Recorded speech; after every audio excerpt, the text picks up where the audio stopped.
I hate this song. I also hate this song. You know what? Just cut to the theme song.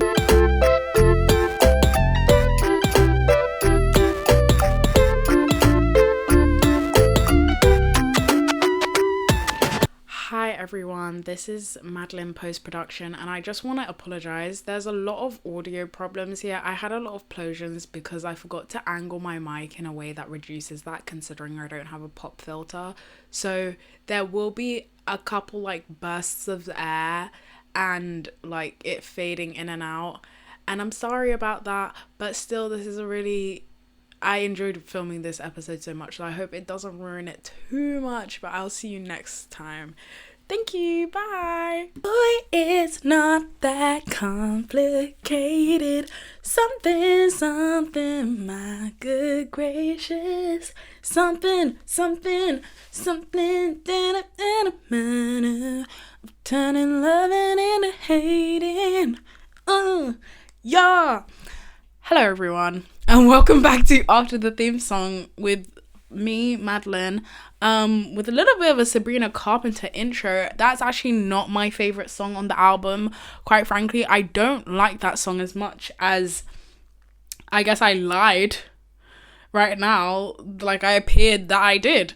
My favorite song on the album is actually Juno, which is I gotta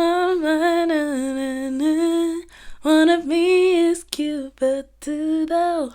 What a banger. Absolutely love it. I can imagine myself in the coming of age movie in my, the car with the hood down the country roads with my arms up like this, screaming to my favorite girlfriend. Often a fantasy I really have a lot of the time, because I do want to live that, and media has influenced me in that way.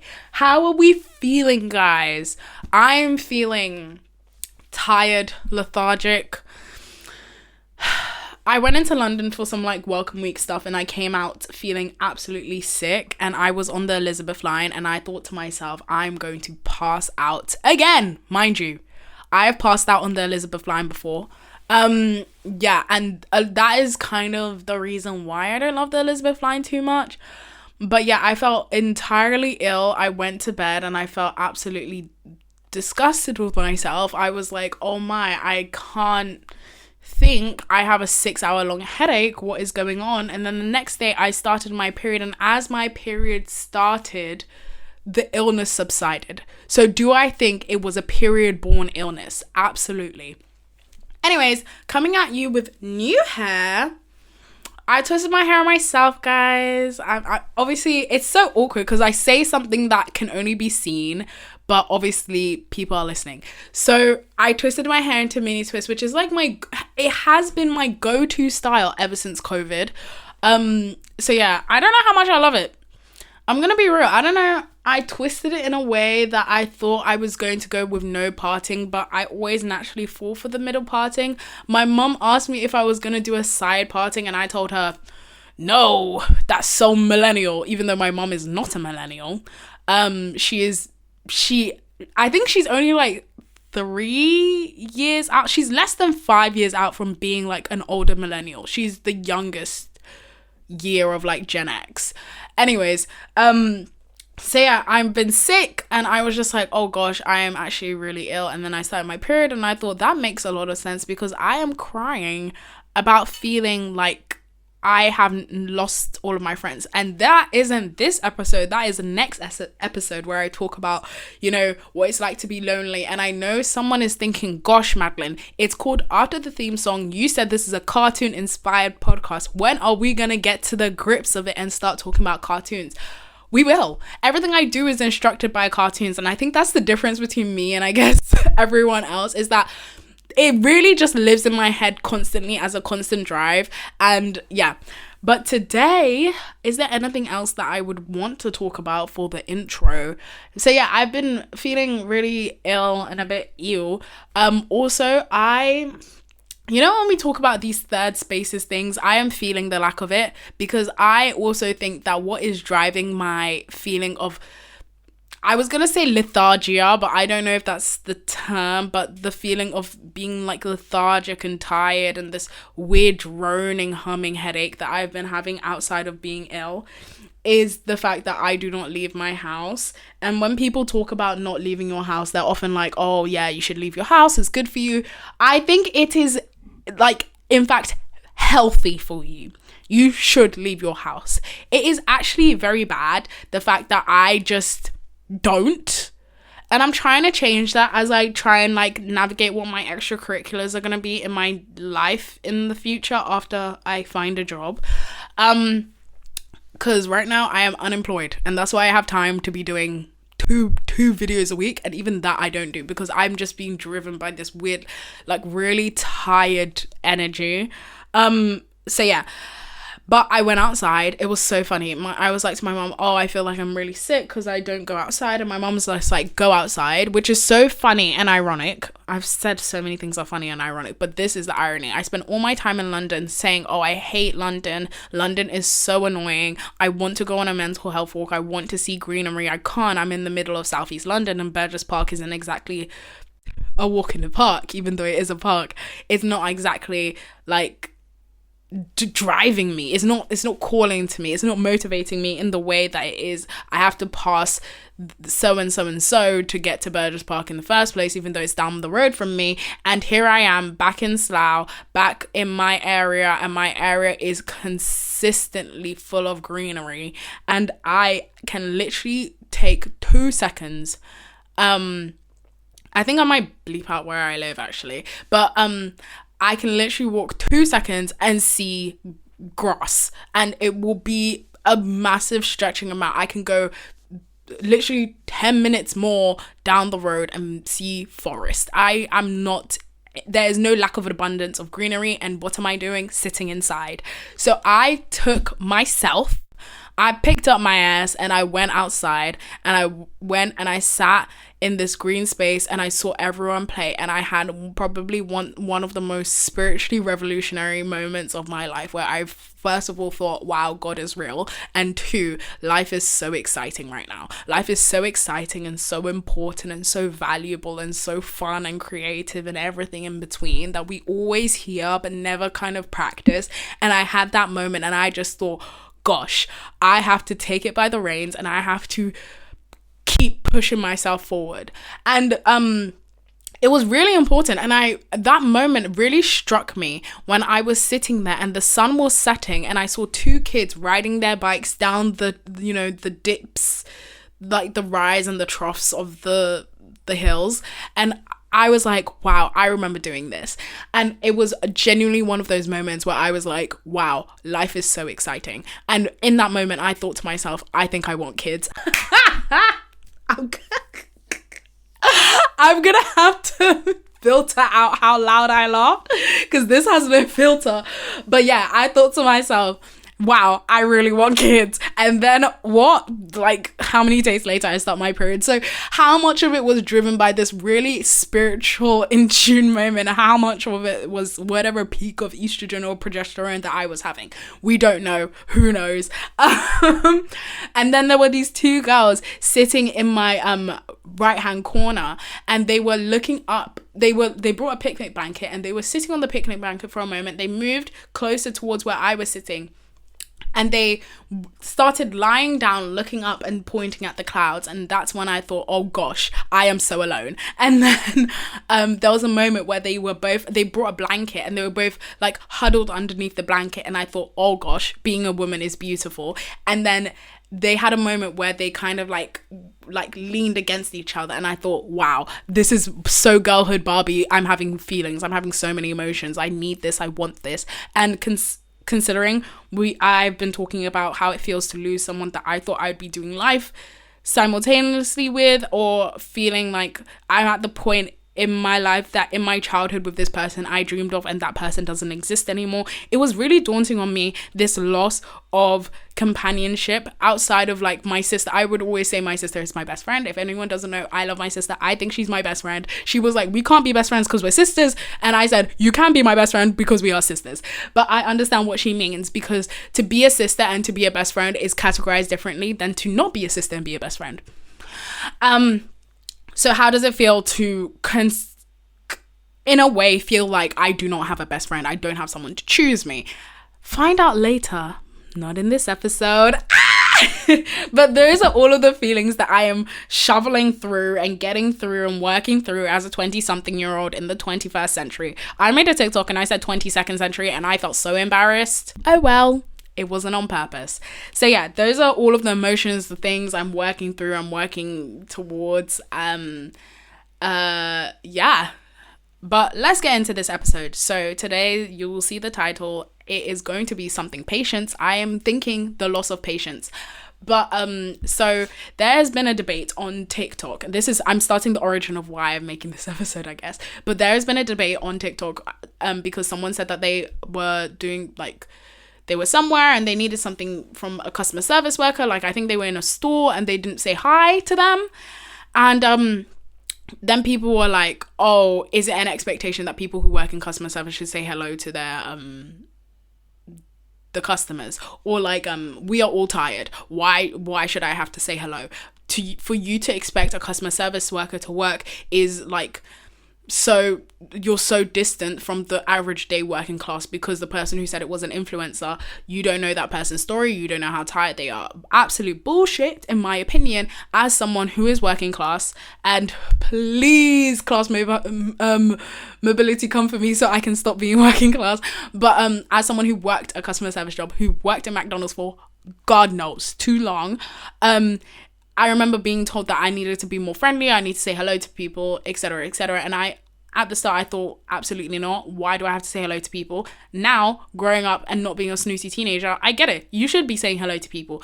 It isn't a requirement of your job, but when you have those interactions, it does actually better your day. And you might think, oh, that's not a guarantee, Madeline. It's not. You can say hello, hi, a customer doesn't really care about you and it's fine. But at least you are consistent with human interaction. One of the problems I always had when being in London was feeling like I did not have enough human interaction. I had a lovely 2-second interaction with my with the bus driver the other day coming to my house on the bus stop, and I thought, wow, this is so lovely. In London, I literally never get the time. Or I was talking to a man that was clearly, he didn't seem unhoused, but he was on like some sort of illicit substance, I can only imagine. And if it wasn't that, he was highly intoxicated with whatever he was taking. And he, it was so strange. He came up to me, and at the time I had my braids, and he was like, oh, it must hurt. And I was like, excuse me? And he was like, yeah, it must hurt. Your hair. I remember to getting cornrows and stuff, that must hurt. Mind you, this is a white man I'm speaking to. And I laughed and I said, some people, but not mine. Mine are quite old now. And then he was just like, and then he said, you don't have to be worried or scared around me because I prefer a boyfriend, which in his mind, he was translating to, I can see that you might have some sort of like resistance towards our interaction, but you do not need to be scared that I will harm you anyway because I am a gay man, which in a sense does not like being gay does not stop any man from causing harm to any woman in any sense. But I think the fact that he valued my safety in this moment is quite funny and quite sweet when you think about it in a specific way. So shout out to that guy. But yeah, when you have this loss of human interaction, where do you move on from here? But in underlying all of this, when you have a loss of patience, where do we go? So I think we are all, even me, are becoming entirely and intrinsically into our core less patient. And something that I always think about just from being in psychology and doing all the fun psychology things is how much of our environment that we are being curated by now, because we are all being molded by our environments consistently, that's how I think of it,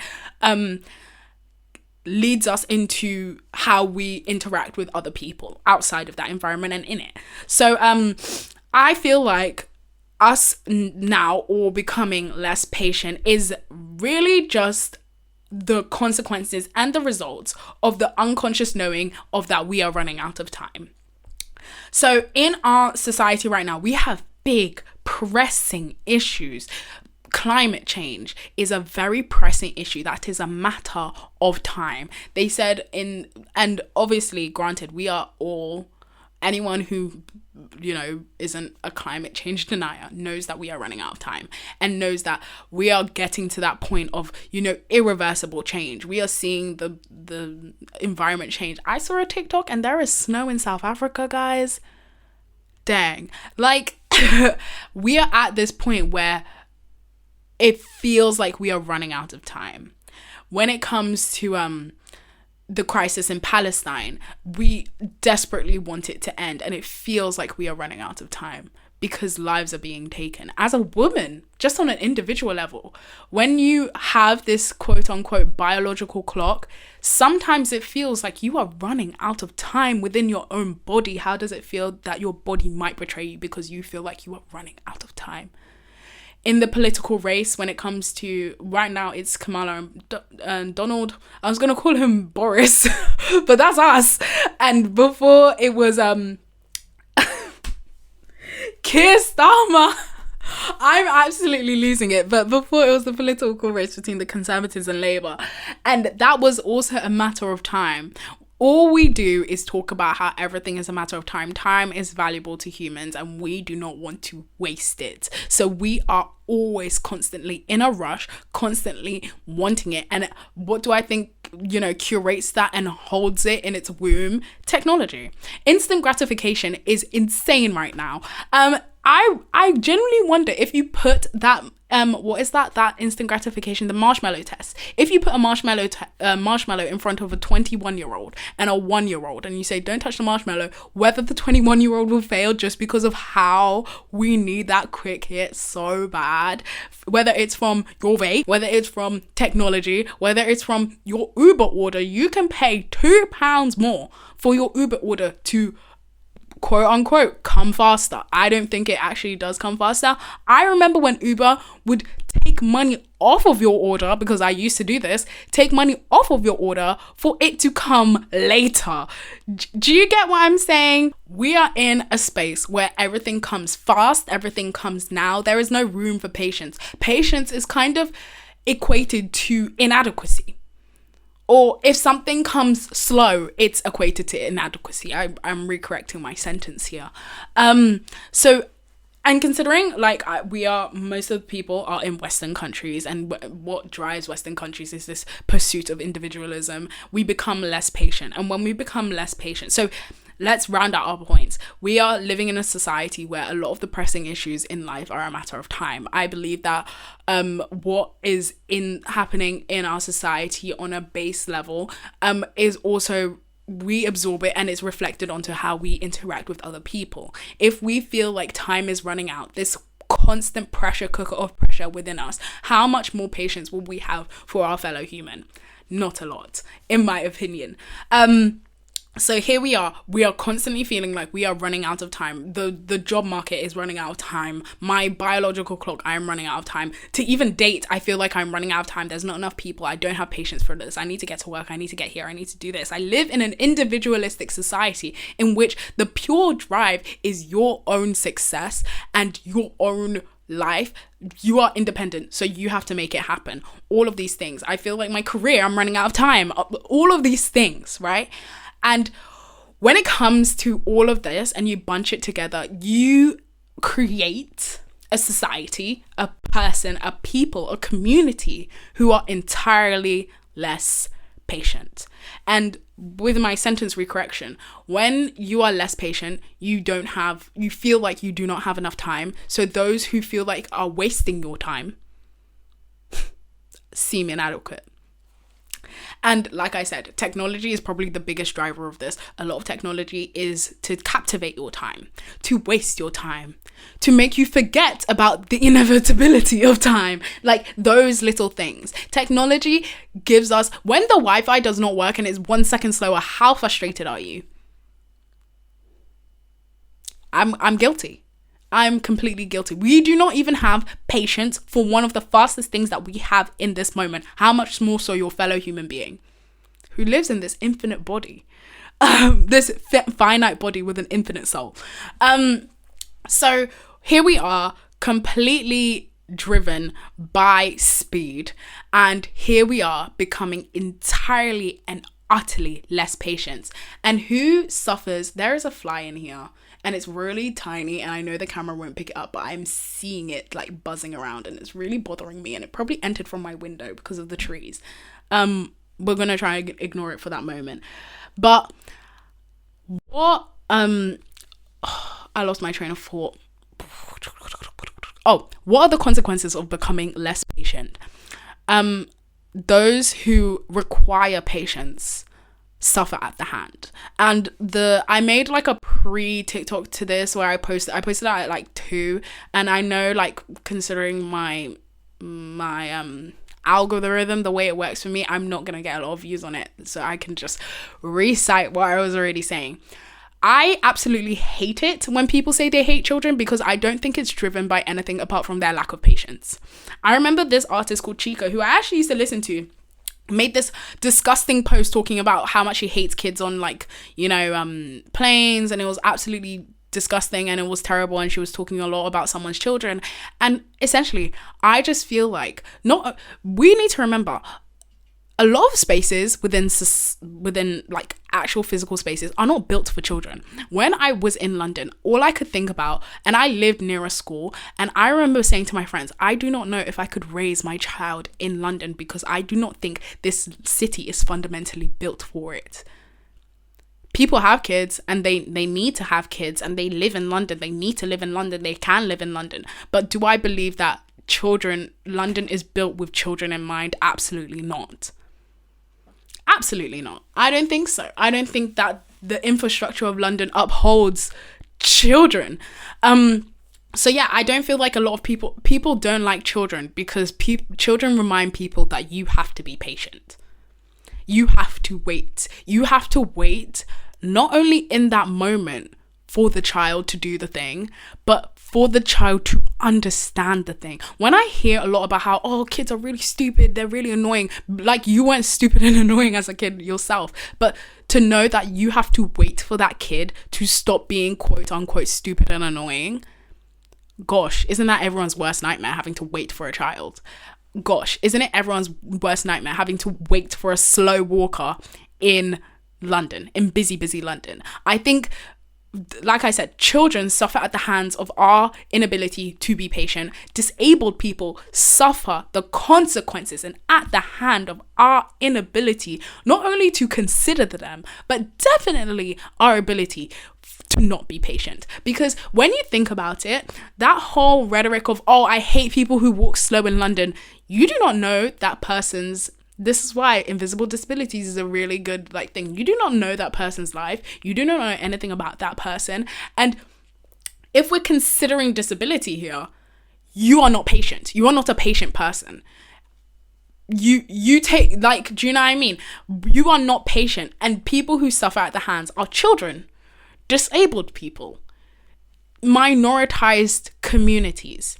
We are not a patient people, and I don't know when we will be. And I think the problem is when you live in a place where instant gratification is very important, and, getting your quick fix now is very important, you will leave the people who you feel you have to wait just a little bit longer for behind.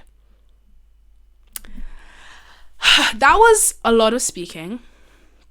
I have more things to say, but essentially that is kind of where I'm at, trying to become more patient. And I think it's interesting because a lot of modern day practices of patience and even just general therapies, I'm doing this in reverse in quotation marks because I'm trying to find the word but it hasn't come to me yet, are to do with mindfulness. And a lot of people are like, oh, I hate mindfulness, I hate being mindful, because it requires a level of patience. It requires to stop. And do you know what's interesting about mindfulness? Mindfulness a lot of the time is the individual drivenness of patience, not the external one. So if I sit here and I meditate for an hour and I'm feeling my fingers and I'm feeling my toes and I'm feeling the ins and outs of my breath and feeling my chest rise and all of that stuff, it's focused very on me and my individual patience. So I've learned patience from within. and I should be able to exert it outwards, but not necessarily. Because I've learned to be patient. And this is the thing, you can learn to be patient with yourself, but not always is that patience going to be reflective into others. So I can be patient with myself in terms of, it's so fascinating. When I stub my toe, I literally don't scream first. I hold it in and I'm just like, feel it, feel it, feel it, feel it, feel it. It will go, and then it stops. And then the pain stops. And I've learned to be patient with that pain. Granted, that's not every time, but I've done it, especially when I've stubbed my toe. Just feeling, that physical pain, letting it happen and end. And I think I've been doing it as a practice to do that with my own emotions, because I am someone who intellectualizes them a lot. To feel that feeling, feel it just for a minute, even to verbalize it, because I've been trying to use the simple forms of language to describe my own feelings. I feel angry, I feel sad, I feel happy, I feel this, I feel that. Because I think before I used to be like, I feel sad, but also at the same time I feel this way and I feel this and I feel that, and the reason I feel this is this, instead of being like, I feel angry right now. This is why I feel angry, and I'm gonna, so I do that when I stub my toe, right? And I've learned to do that in the circumstance of me stubbing my toe, but can I do that in the same circumstance of a kid who is taking a bit too long to move out of the way on the tube? It's a different kind of conditioning. It's a different time of quote unquote, I'm saying pain, but it's not actually painful, but relating it to my toe. So it's a different kind of process that I'm trying to elicit here. So I don't know how patient people are. And I think another thing that I think gets me every time is, especially when it comes to dating. So I'm 22, as everyone knows. Ooh, my birthday is soon. By soon, I mean in months. But yeah. So my birthday is soon. Dating. The inability to be patient. I have a lot of friends right now freaking out about marriage and where they are going to end up and all of those things, and I generally do not care, because I am a passionate single person. I love being single. I don't know anything but to be single. I'm someone who default, I always say this, like, because I don't really exist in that relationship dynamic a lot. If I was to be in a relationship and stop being in a relationship, I would just default go back to being single rather than go back to being in a relationship, because I have never had to be in that for so long. And I use that often when I talk about other people, because people are like, oh, how can someone get back into a relationship so fast? And I was just like, there are many reasons why someone might get back into a relationship, like after being in a relationship, like just like it seems fast. But I always say, what was their default? Because I know for me, if I was to be in a relationship and break out of that relationship, I would stay single, because that is the longest that I have existed in singleness.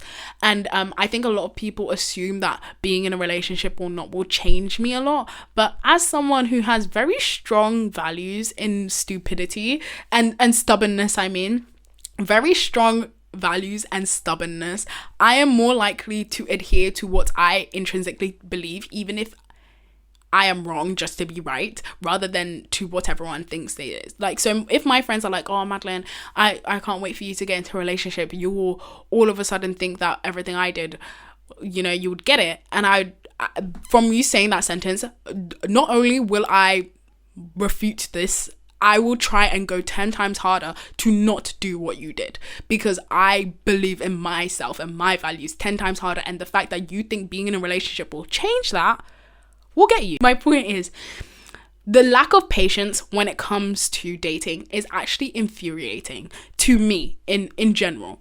I think a lot of everyone is very scared, and is very scared of being hurt or having their trust broken, having their loyalties broken. And with that comes you just want to find your guy now, you just want to get married now, you want it over and done with. But a lot of it requires patience, and I don't know if anyone has that. When I decided to take a break from my friendship group to do my schoolwork, I don't know why I leveled a master's to like coloring, but schoolwork, it is schoolwork at the end of the day. I literally said, I remember saying this to my friend, and it was a very difficult conversation that I have been replaying a lot of the times. I said, you have to be patient. And I'm not telling you to wait on me, because life keeps on going, but I am asking you to be patient, because I think patience is very different from waiting. And you're going to be like, Madeline, what is the difference? Well, I got the definitions for ya. I said I had the definitions, but I didn't. But essentially, I will put all of the things that I read in understanding. But patience essentially is the ability to, someone is screaming outside and I know my mic is going to pick up, but patience is essentially their ability to accept or tolerate whatever delay is happening without getting upset or angry or, you know, letting that dictate your life. Whereas waiting is physical. If I'm boiling pasta, I'm trying to think, my friends often say I'm really bad at analogies and I'm trying to break that, but I have to always give an analogy and it's gonna be weird, but this is a normal one, I promise. If I'm boiling pasta and I'm waiting for the pasta, I can sit there and be angry and be like, oh, why is this pasta taking so long? My pot is rubbish. This is rubbish. I hate this. Oh my gosh, blah, blah, blah. I'm just waiting. I'm not being patient. Patience would be, oh, my pasta is boiling and it's taking a long time. I have some time in between this. What can I do? Oh, let me, prepare my other things whilst, and I'm being patient and I'm waiting for my results. Waiting is entirely physical. Patience is also mental, and I don't think we are able to practice patience in a space where we are unable to even practice waiting. Because like I said, that Uber order thing, crazy. Because I remember, guys, I would get like 99p knocked off of my order for it to come quote unquote later, but it would arrive at a very reasonable time. So that's why they don't do that anymore. I'm telling you that right now. They don't have that option anymore. They only have the option to prioritize it for like 2 extra pounds. But I remember Joyce Meyer has a quote which is like, not to quote Joyce Meyer because she has a mega church and I actually find her a bit irritating. Those old mega church pastors like Joel Osteen and all that stuff, they hate to see me coming because I actually find them really irritating, and my mom loves them. And I think one of the biggest changes in my mom and I's dynamic when we talk about like religion is her realizing that I'm not going to enjoy whatever boomer Gen X preacher she tells me, and she understands that, and now we are awesome. But Joyce Meyer did say something useful, and she said patience is not simply the ability to wait, but it's how we behave while we're waiting. And that is essentially what I said with the pasta analogy. So fundamentally, I don't think we are patient people. I don't think we are being trained to be patient, and I think the lack of it is how we get into these debates with the most, the people that we need to build community with, especially the most vulnerable, in order for us to incite change and to build community. Building community requires patience. Being in a relationship requires patience. Having a friendship requires patience. Going after your career requires patience. And even sometimes you are not able to be patient with yourself. But if you are unable to be patient with yourself, how are you meant to be patient with other people? And if you are able to be patient with yourself, it's even more embarrassing not to be patient with other people. No one has the patience for the most vulnerable peoples of our society. People complain about older adults a lot of the time.